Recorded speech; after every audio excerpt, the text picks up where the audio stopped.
क्या जनाब कर चुके हैं अपने अमीर कज़न को माफ़? अमीर कज़न क्यों नहीं आ रहे हैं अपनी हरकतों से बाज? दीपिका और जनाब के पीछे क्यों हाथ धो के पड़ चुके? So hello hi, welcome back to my another reaction video. So दोस्तों, आप लोगों के दिमाग में भी बहुत सारे क्वेश्चन होंगे, क्योंकि क्लैरिटी अभी आप में से बहुत सारी ऑडियंस को होगी ही नहीं कि अचानक से जनाब और मैडम की लाइफ में ये हो क्या गया, किस तरीके से वीडियो आए, किस तरीके से वीडियो डिलीट हो गई। बैक टू बैक एक ही हफ्ते के अंदर दो एक ऐसी वीडियो आ गई जो सोशल मीडिया पे ट्रोलिंग का जरिया बन गई जनाब और मैडम के ऊपर। तो मैं आप सबको डिटेल में पूरी बात बताऊंगी, इसलिए पॉडकास्ट को एंड तक ज़रूर सुनना, ताकि आप लोगों को भी क्लैरिटी पता चले कि आखिर में चीज़ें शुरू कहाँ से हुई। तो अगर आप जनाब और मैडम के इस अमीर कज़न को नहीं जानते, तो ये अमीर कज़न और कोई नहीं, जनाब के मामा का बेटा है। जी हाँ, इनके सगे मामा का बेटा है, जो कि आपको इनके शादी के फंक्शन में भी पुरानी वीडियोस में देखने को मिल जाएगा। उसके बाद सर्कमस्टांसेस सिचुएशन कुछ इस तरीके से हुई कि जो इनके ये मामा जी के बेटे हैं, ये निकले घर का भेदी लंका ढाए। इन्होंने काफ़ी सारी बात जनाब और मैडम की पास्ट की बातें जाके लोगों के पास बताई, और वहीं से ये सारी बातें सर्कुलेट हुई। ऐसे क्या सर्कमस्टांसेस हुए थे कि इस अमीर कज़न को उनके घर की प्रिवेसी ब्रीच करने का मौका मिला?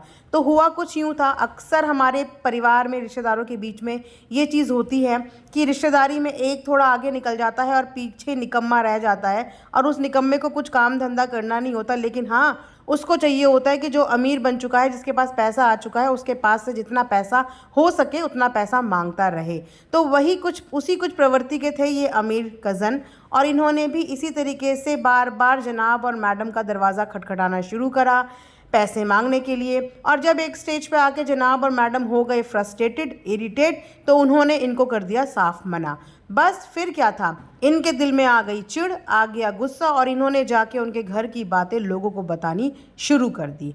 उसके बाद जब ये बातें सोशल प्लेटफॉर्म पे आ गई और यहाँ वहाँ काफ़ी सारी वीडियोस इस पे बनने लगी, उसके बाद इनको सडनली रियलाइज़ होता है कि इन्होंने ये क्या कर दिया। उसके बाद से बस फिर क्या था, ये आगे पीछे दाएं बाएं हर तरीके से जनाब से माफ़ी मांगते रहे, लेकिन जनाब ने इनको दोबारा माफ़ नहीं किया, क्योंकि वो कहते हैं ना कि दूध का जला हुआ तो छाछ भी फूक फूक के पीता है। तो बस उसके बाद से शुरू कर दी इनके अमीर कज़न ने ऊट पटांग हरकतें।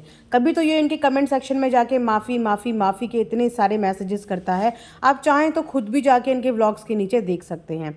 उसके बाद या तो कभी ये अपने चैनल पे ही शॉर्ट वीडियो में पोस्ट करता है, जब इन्हें गुस्सा आता है तभी इनके अंदर की नफरत बोलती है, और जब इन्हें प्यार आता है तो इनके अंदर का प्यार बरसता है जनाब और मैडम के लिए। तो वो कहते हैं ना कि इस अमीर कज़न ने साम दाम दंड भेद हर तरीके की नीति राजनीति अपनाई, लेकिन जनाब ने इनको वापस से मुंह नहीं लगाया। तो बस फिर क्या था, इन्होंने सोचा चलो ठीक है, अगर अब दुश्मनी करनी है तो खुले मैदान में करते हैं। तो इन्होंने टारगेट किया मासूम नानी को, यानी कि अपनी खुद की दादी को, और उनका वीडियो रिकॉर्ड करके वीडियो डाल दिया। इन्हें लगा कि चलो अब तो मजबूरी में जनाब इन्हें कांटेक्ट करेंगे, अब तो मजबूरी में इनसे बात करेंगे और वीडियो को हटवाएंगे।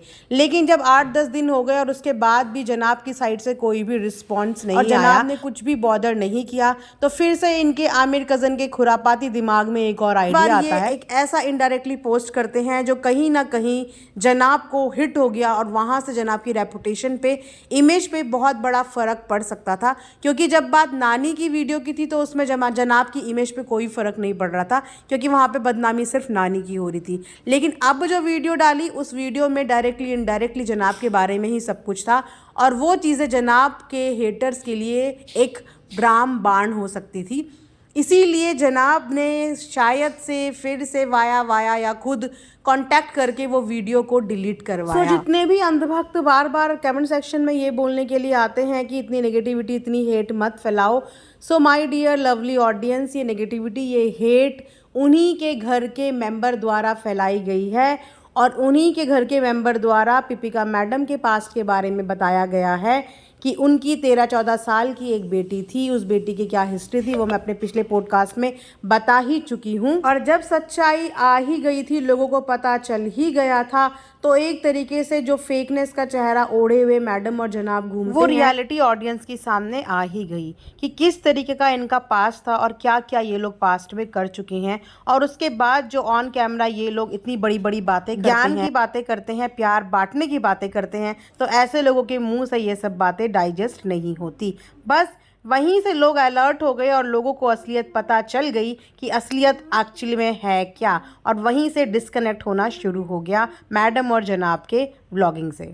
इतनी सारी बातें सर्कुलेट होने के बावजूद, इतनी सारी न्यूज़ वायरल होने के बावजूद मैडम और जनाब को जैसे कि फेक रहने की आदत सी हो गई थी।